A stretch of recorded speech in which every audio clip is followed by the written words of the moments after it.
Well, this one's been in the works for a while, has it not?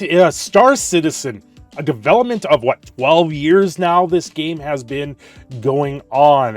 Recently, they had some layoffs, getting rid of some staff, apparently moving offices, all this other stuff. And it seems now people are starting to speculate that there might be finally a day that this game is officially released. Well, every time I talk about Star Citizen, someone loses their mind and lets me know in the comments section. So, if you're going to do something like that, subscribe to the channel, because obviously you take to heart what I say here. Chris Roberts says Star Citizen is finally pushing for the 1.0 finish line. Well, we are on the cusp of delivering one of the final pieces of technology that will enable a connected, shared universe, says the CEO. Really? Really? So it's not all smoke and mirrors? Or are we actually going to get this game? Is this game going to be built something as more? Crowdfunded space sim Star Citizen achieved a new milestone recently, the first player to seamlessly jump between two star systems on different servers.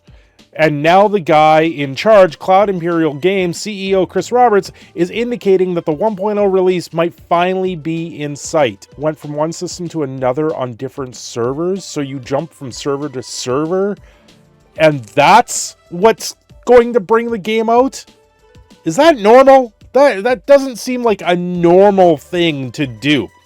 It's been over a decade since Roberts first showed me a prototype of Star Citizen. The game, the space game, now has raised $670 million and become two distinct projects, a single-player Wing Commander successful, and the successor called Squadron 42, and Star Citizen Persistent Universe MMO. Now, don't get me wrong, World of Warcraft has thousands of servers, or hundreds of servers at this point, and you never really jump between the servers except when you go into the instance for dungeons. That was probably one of the biggest updates that World of Warcraft did, was the dungeons you can go into. They made them as a generic server or game wide, where everyone can come in from across the game or across your server that wanted to queue up for it.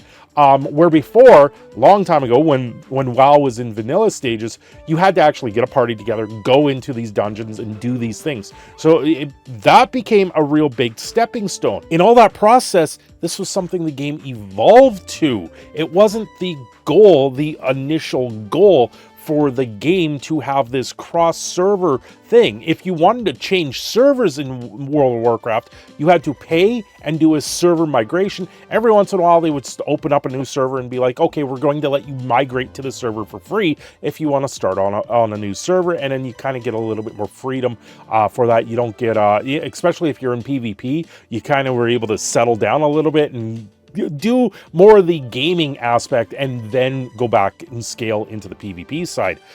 But this here, where they're saying that they've achieved a new milestone of letting you jump from server to server to server, that comes with a huge cost. That's not an easy thing to do, especially in a seamlessly way that they're claiming here. Squadron 42, which stars famous actors like Gillian Anderson and Mark Hamill and Gary Oldman, was declared feature complete late last year, and now Robert says those features are making their way into the persistent universe at an accelerated rate.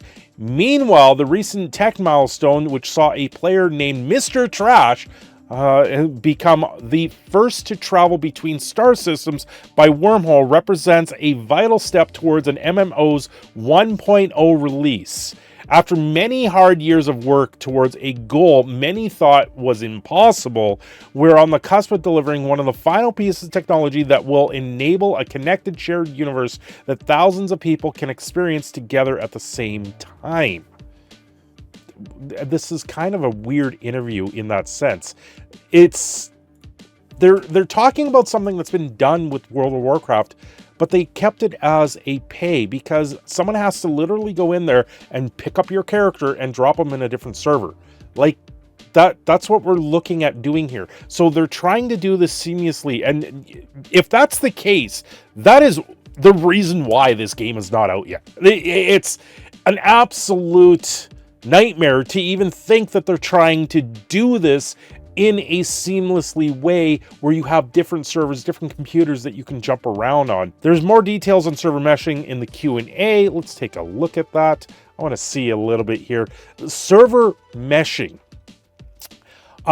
Server meshing and persistent streaming Q&A. When will we see persistent streaming and server meshing? Our current aim is to release persistent streaming and the first version of the replication layer, ideally between Q1, Q2 next year. So we're talking 2025. We'll follow up with the latest version of static mesh, bearing any unforeseen technical complications between Q3 and Q4 of next year. So 2025, they're looking at trying to perfect this idea. So then we'd be looking at 2026 to 2027 before this game even comes out. We're still looking at 15 years total development for this game. What is the current state of the server meshing tech? Okay, so most people, when talking about server meshing, usually think the very final step of this technology where we mesh servers together. The truth is that before this final step, a very long chain of prerequisites and fundamental technology needs to be made in our game engine. Yeah, they got to have checks and balances here. It's like when you're working on a electrical circuit for a motor startup, you have your start, your stop button, your holding contacts, and it continues on down the line, and everything needs to be in place where everything closes and you have a straight line from one point to the other. This is the same sort of idea here that they're trying to do here between multiple computer server systems. The short answer is the state is actually very advanced. Now, the long version, the road to server meshing started all the way back in 2017, 2018. So this was an idea they came up with, what is this? Would be about halfway through their development, that they wanted to seamlessly go between servers and jump around. What is that going to do any different than what No Man's Sky does? Right now, No Man's Sky, they have instances, once again, this is the same thing for World of Warcraft. They have instances where players can play with each other and then jump into certain quest lines in that sense, in the same sort of idea. But this is talking about the entirety of the game where you go from one galaxy to the other to another, and each of those galaxies are now a different server. I'm very reserved on something like that because that means if one server goes down, it could have a cascade effect on the entire game. If a hacker gets in there, that means their checks and balances can be easily be undone. There's a reason why no one does this.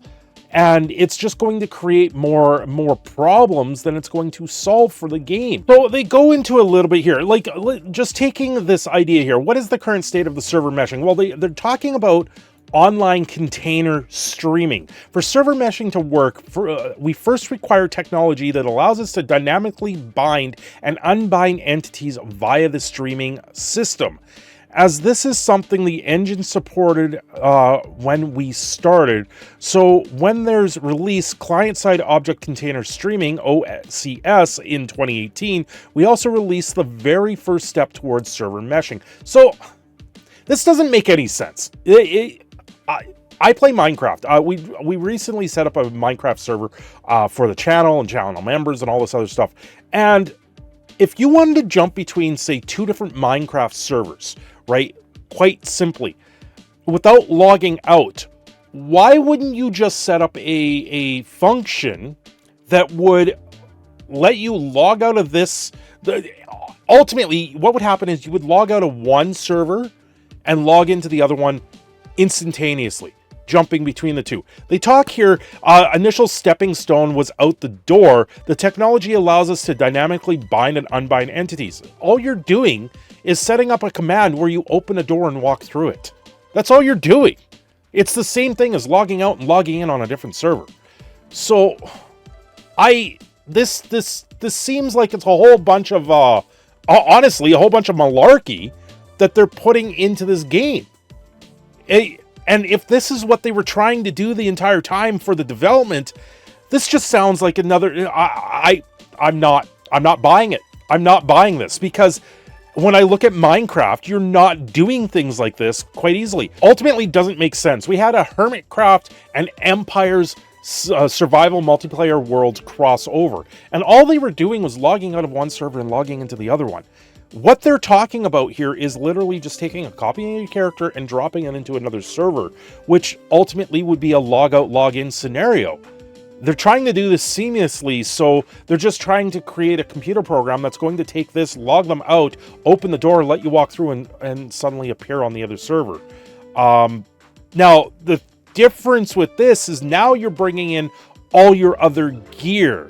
You're bringing in all your other items into that. They're trying to make it so your ships cross over, how everything else. So it would be the key bind of the character, and everything else would then be stored on your computer-wise. This can be easily manipulated and hacked to give you duplication, and there's so many risks to do something like this that it's just going to cause a downfall ultimately down the line. I'm not buying any of this.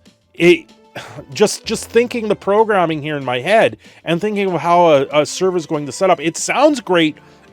Honestly, this sounds great on this website. It sounds great on paper, but to execute this between multiple computer systems, between a home computer system, between all the hardware, all the changes, and to have not a third-party client sitting there overacting as an anti-cheat client, which is going to slow everything down, I don't see this actually doing something great. Having one person be able to seamlessly go from one server to another, that doesn't prove anything. It just proves that the existence of this is something that can easily be accomplished by logging out and logging in with your character that's tied on your computer system. This makes absolutely no sense, and I have to call it like I do, the way I see it with my experience of and technical know-how. This doesn't seem like it's going to even be possible without at least someone thinking that they can't hack the system. It's going to cause so many vulnerabilities that this is why you don't do things like this. Sure, the technology is there. You can do this. And having this concept from 2017, 2018, and then moving forward, and this is what you've been working on for the last 5 years, why wouldn't you just get a working game, put it out there, and then evolve to something like this? Like I said, with World of Warcraft, with the instant sort of scenario, they're putting them into a different area of a game that's secure, and you're not trying to seamlessly move things across. On top of that, you're now looking at bringing over resources and items and all this other thing from one server to another, which can destabilize an economy quite easily. If that's what they're going for. This idea of doing this is just going to lead to the downfall of the game. Just reading through this. But you know what? I don't know what I'm talking about. Apparently, they've set up an entire company with over 1,000 employees doing this. So I'm really reserved on this, and I gotta say, it's not something that I would sit there and think that this is what was holding them back. This doesn't make sense in the long run when you sit there and look at servers and have these thoughts. This is everything that's going through my head in real time. It's not just so everyone's aware. I don't write my scripts for my videos. I go through them in real time and give my commentary, and this is all off the top of my head. And so if you want to pick that apart, go right ahead. But then there's the cybersecurity aspect and the hacking aspect and everything else that you have to take into account. You throw that out the window, and as if that doesn't exist, you come up with this, and sure, it sounds great on paper, but you have the cybersecurity side of things, and it's going to pick this apart. Anyway, I'm your proud Canadian Phoenix, Cindershadow. I'm signing off here. Have yourselves a great day, and hey, these are my honest thoughts on this situation, and I can't help but to think that it's going to go absolutely poorly. Thanks for watching. Have yourselves a great day.